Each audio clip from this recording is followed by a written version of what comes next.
உருளைக்கிழங்கு பஜ்ஜி எப்படி செய்யுதுன்னு பார்க்கலாம். அதுக்கு உருளைக்கிழங்கு தோல் சீவி வச்சுக்கணும். அதை சின்ன சின்னதாக கட் பண்ணிக்கணும்.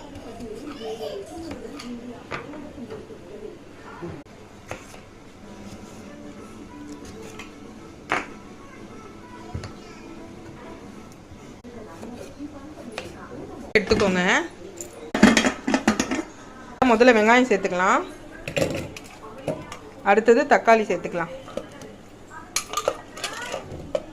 நீங்கள் கிரேவி எவ்வளோ வேணுமோ அதுக்கேற்ற மாதிரி வெங்காயம் தக்காளி போட்டுக்கோங்க.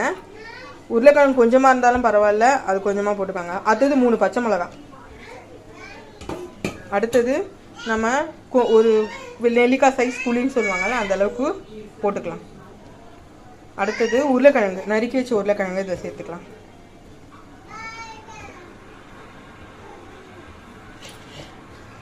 மல்லி சேர்த்துக்கலாம். உப்பு போட்டுக்கலாம்.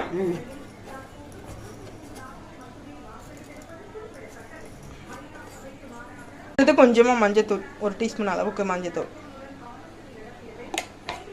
அடுத்தது பெருங்காயத்தூள் இப்படி போட்டுக்கலாம்.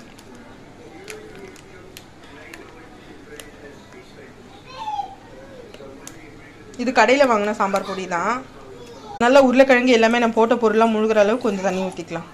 ஏன்னா உருளைக்கிழங்கு வெந்து வரும்போது நம்ம நல்லா மைய வெந்து வந்துடும். அது கடையும் போது நல்லா கிரேவியாக வரணும் இல்லையா, அதுக்காக தான் தண்ணி நிறைய ஊற்றணும்னு சொன்னேன்.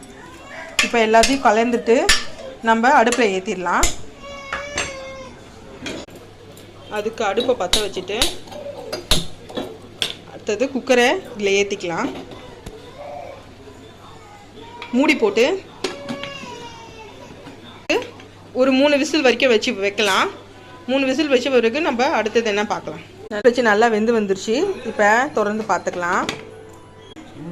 நல்லா வெந்து வந்துருச்சு. இதை இப்போ நம்ம பருப்பு கடையிற மாதிரி கடைஞ்சிக்கலாம். உருளைக்கிழங்கு, தக்காளி, வெங்காயம் எல்லாத்தையுமே வந்து விசில் வச்சு நல்லா வேக வச்சுட்டோம். இப்போ அதை திறந்து பார்க்கலாம். பாருங்க, நல்லா வெந்து வந்துருச்சு. இப்போ அதை வந்து தனியாக எடுத்துக்கலாம். ஏன்னா அது வந்து கடையணும் இல்லையா, தண்ணியோட நம்ம கடைய முடியாது. இப்போ தண்ணியை தனியாக எடுத்துக்கலாம். தண்ணியை மட்டும் தனியாக எடுத்துக்கலாம், மற்றதெல்லாம் இருக்கணும். விசில் வச்சு நல்லா இறக்கி வச்சுட்டாச்சு. நான் வந்து தண்ணியை தனியாக எடுத்துகிட்டு இதை நல்லா கடைஞ்சிட்டு திருப்பி தண்ணி இதிலே ஊற்றிட்டேன்.